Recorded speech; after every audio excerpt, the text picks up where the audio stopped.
अस्सलाम वालेकुम dear students.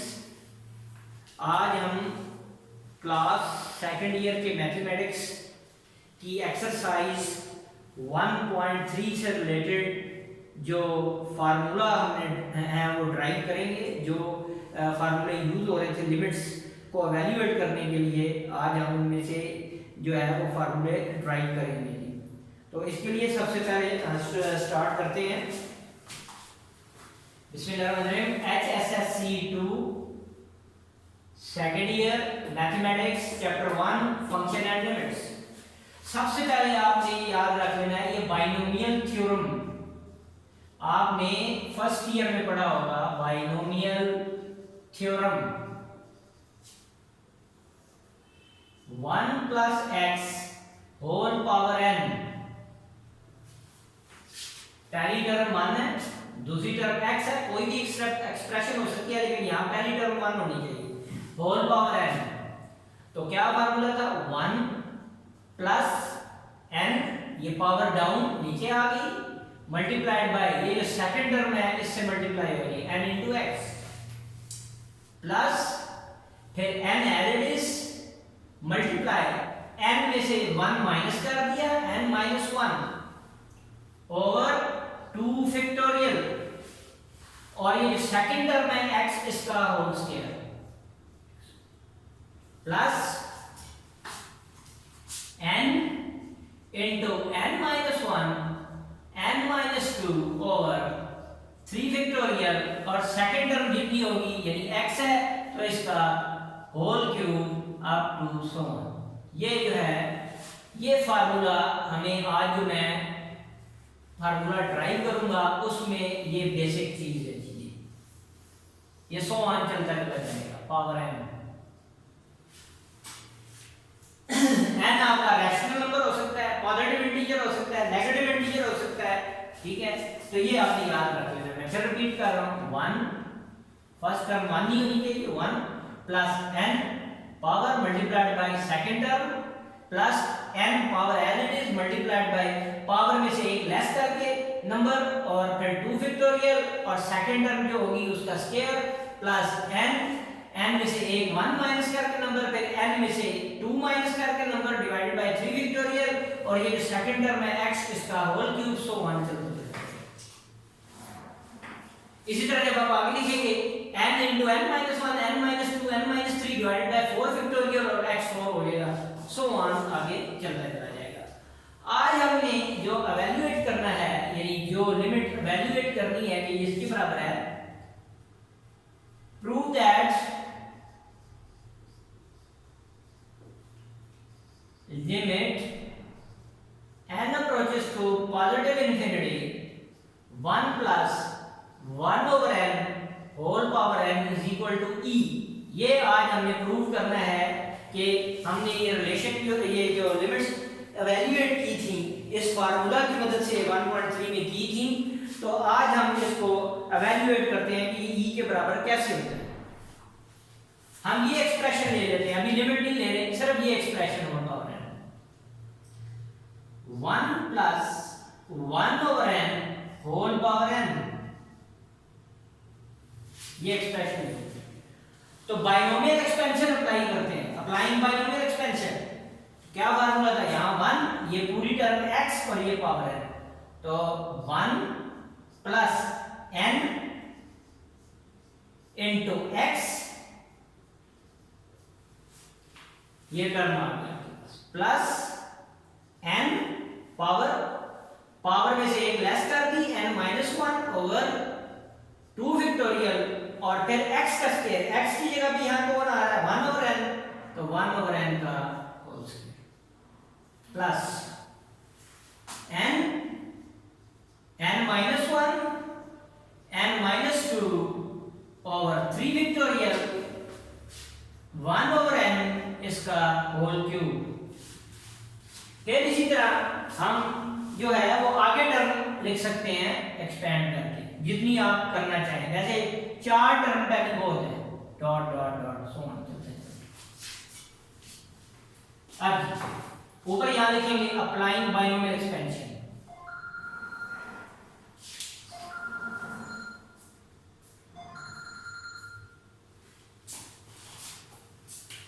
Applying binomial expansion,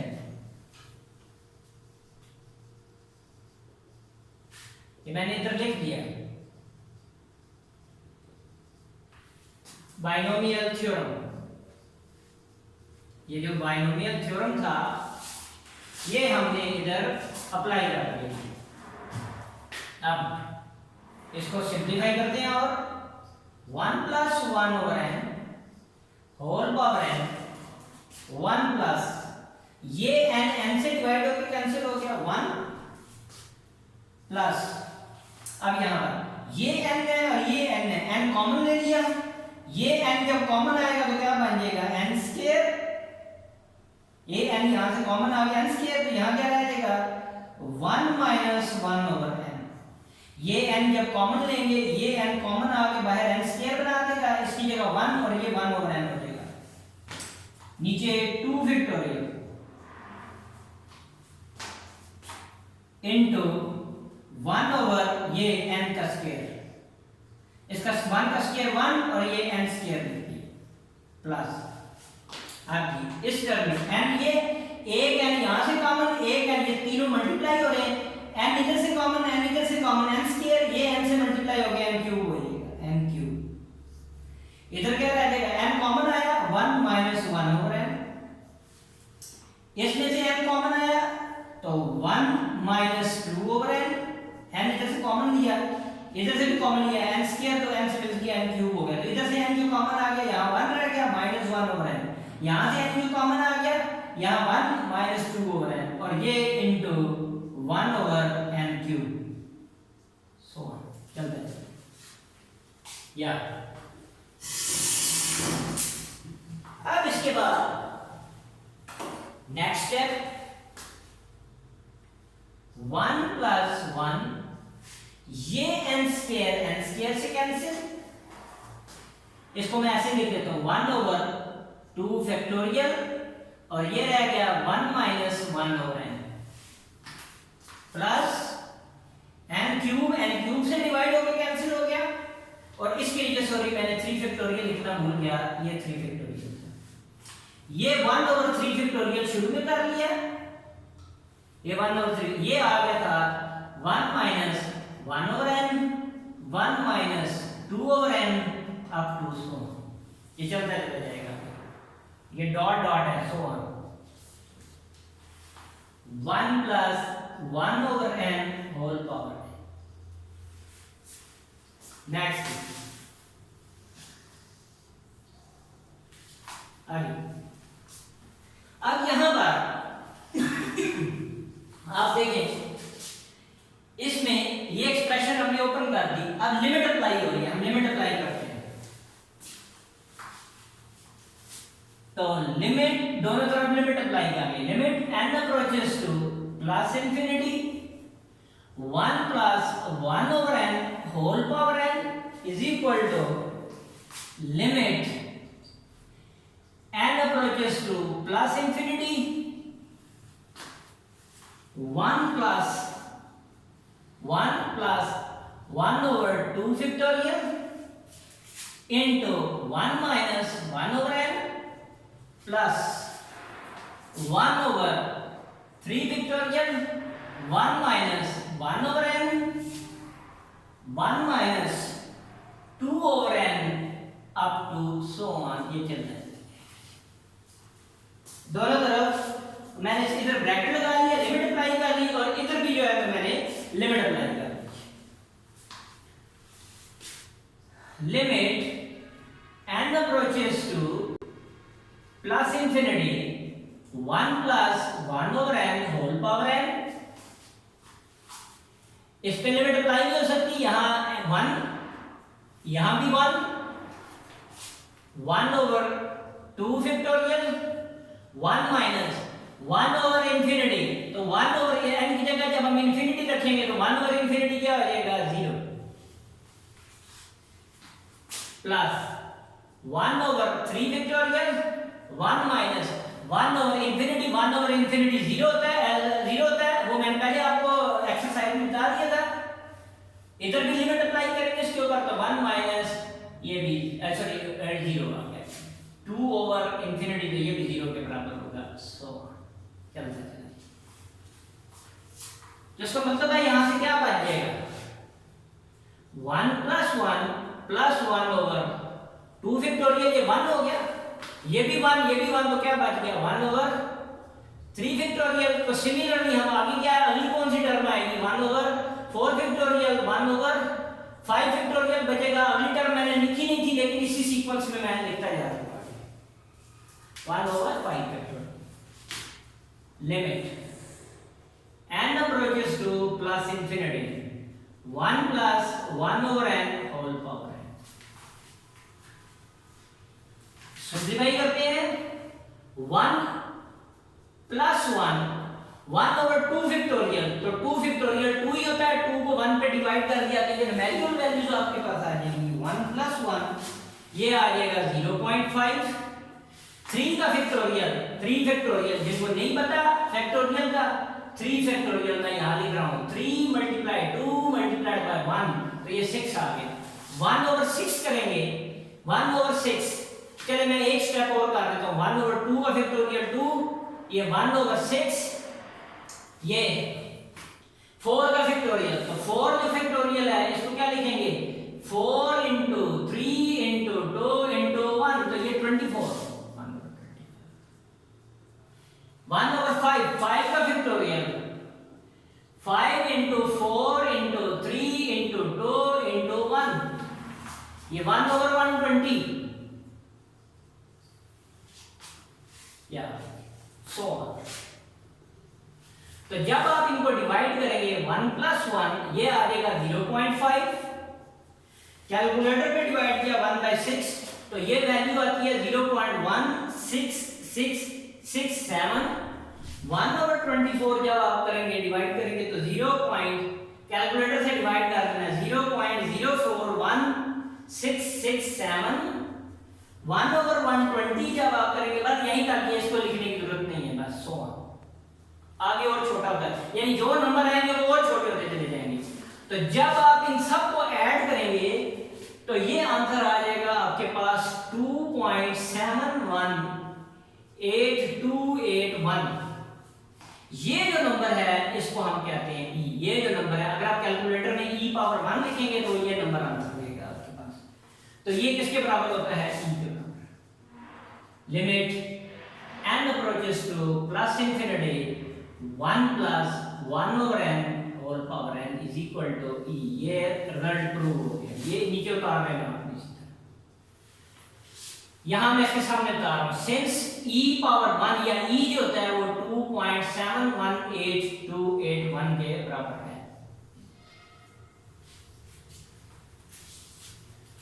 अब नेक्स्ट रिजल्ट था, इसी से रिजल्ट नेक्स्ट जो मैंने ड्राइव कराया था डिडक्शन, आगे इसी से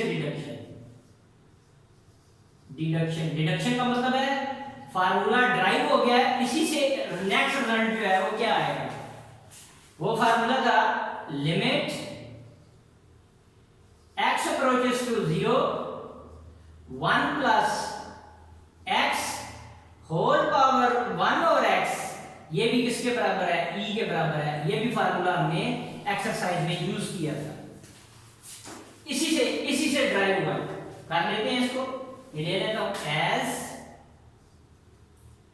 limit n approaches to plus infinity 1 plus 1 over n whole power n is equal to e। Let कर दिया, लेट 1 over n को क्या दिया x के इक्वल, हमने लेट ले लिया, ये जो 1 over n था इस फार्मूले में इसको क्या दिया x है। तो अब हमें n की वैल्यू चाहिए, 1 over n की वैल्यू की जगह x को उतार देंगे तो n की वैल्यू क्या होगी, इन दोनों की जगह बदलनी, तो क्या हो जाएगा 1 over x is equal to n, दोनों की जगह बदलनी, इन दोनों की n इधर हो जाएगा x, n अगर x 1 over n की इक्वल है तो n किसके इक्वल होगा 1 over x के इक्वल। अब वेरिएबल चेंज कर रहे हैं तो लिमिट्स भी चेंज होगी, जब वेरिएबल चेंज करेंगे तो लिमिट भी चेंज होगी। तो इसमें देखते हैं when n approaches to plus infinity then इसमें 1 over n x equal to 1 over n, तो हम 1 ओवर n से x में जा रहे हैं, तो n किसको अप्रोच कर रहा है? इंफिनिटी को। तो 1 ओवर इंफिनिटी जब करेंगे n की जगह n approaches to infinity, 1 over infinity किसकी इक्वल होता है? 0। तो इसका मतलब है n जब इंफिनिटी को अप्रोच करेगा तो x किसको अप्रोच करेगा? 0 को अप्रोच करेगा। 1 ओवर इंफिनिटी 0। हां, और यहां पर मैंने डिस्क्रिप्शन नहीं दी, यहां सामने डिस्क्रिप्शन में आपने लिखना since 1 over infinity is equal to 0, 2 over infinity is equal to 0। ठीक है, ये सारा जो है ये रिजल्ट जो है आपके पास और इस 0 के बराबर आएंगे, जो ये सिमिलरली सेंस करके आपके सामने देखते हैं। अच्छा, फिर मैं यहां बता रहा हूं n किसको अप्रोच कर रहा था? इंफिनिटी को। तो यहां अगर मैं इंफिनिटी लिखूंगा 1 ओवर इंफिनिटी क्या हो जाएगा? तो x किसको अप्रोच करेगा? 0 को, क्योंकि वेरिएबल n से x में जा रहे हैं तो लिमिट भी चेंज होगी, लिमिट भी n से x में आ जाएगी। तो अगर n अप्रोचेस टू इंफिनिटी था तो अब n और x आपस में रिप्लेस हो रहे हैं, तो x किसको अप्रोच कर देगा? 0 को, क्योंकि n की जगह इंफिनिटी रखेंगे, 1 ओवर इंफिनिटी किसके बराबर होता है? 0 के बराबर। ये ऊपर मैं बता दी। अब जी, तो इसमें पुट करते हैं वैल्यूज, ये हमारे पास लिमिट भी आ गई। इसके बाद ये रिजल्ट है, मैं यहां करने लगा हूं। तो देयरफॉर फार्मूला तो ये था, limit x approaches to sorry n था ये वाला formula, n approaches to plus infinity 1 plus 1 over n whole power n is equal to therefore limit, तो क्या था? n की जगह क्या आ जाएगा? x, x approaches to 0 1 plus 1 over n को किसकी इक्वल लिया मैंने? 1 ओवर x को n की जगह,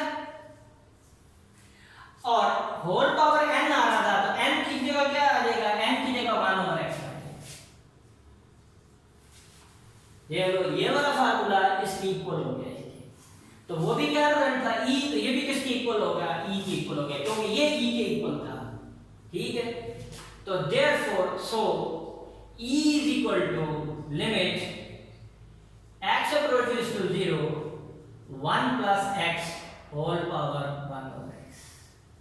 इसकी जगह मैंने e रख दिया है, ये फार्मूला लिखा हुआ है, इसकी जगह मैंने e रख दिया। ये सारी सब्स्टिट्यूशन करने के बाद, तो इसका मतलब है ये जो फार्मूला था इसको मैं अगर x की शक्ल में लिखूं तो मैं ये लिखूंगा, क्यों कि n अप्रोच कर रहा था इंफिनिटी को, तो n की जगह क्या आ गया? x, तो इंफिनिटी की जगह क्या आ जाएगा? 0, 1 as it is, 1 over n को क्या लेट किया था?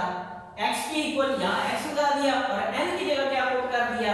n जो था वो 1 ओवर n की जगह रिप्लेस कर दी, तो इस n की जगह 1 ओवर x आ जाएगा। तो आपने फार्मूला ड्राइव कर चुके हैं, ये e की इक्वल है, इसकी जगह e लिख दिया, तो ये फार्मूला बन गया limit x approaches to 0 1 plus x whole power 1 over x is equal to 0, hence proved. ये भी प्रूव हो गया, इसके एंड में रिजल्ट लिखते हैं हेंस प्रूव्ड। तो इसका मतलब ये हुआ कि ये वाला जो फार्मूला था इसी फार्मूला से निकाला गया है, डिडक्शन है इसकी, इसी से अखज़ किया गया है, इसको प्रूव करने की जरूरत नहीं है, सिर्फ सब्स्टिट्यूशन करके हम प्रूव कर लेंगे इसको। तो ये आज का जो था लेक्चर था, उम्मीद है आपको समझ आ गया होगा।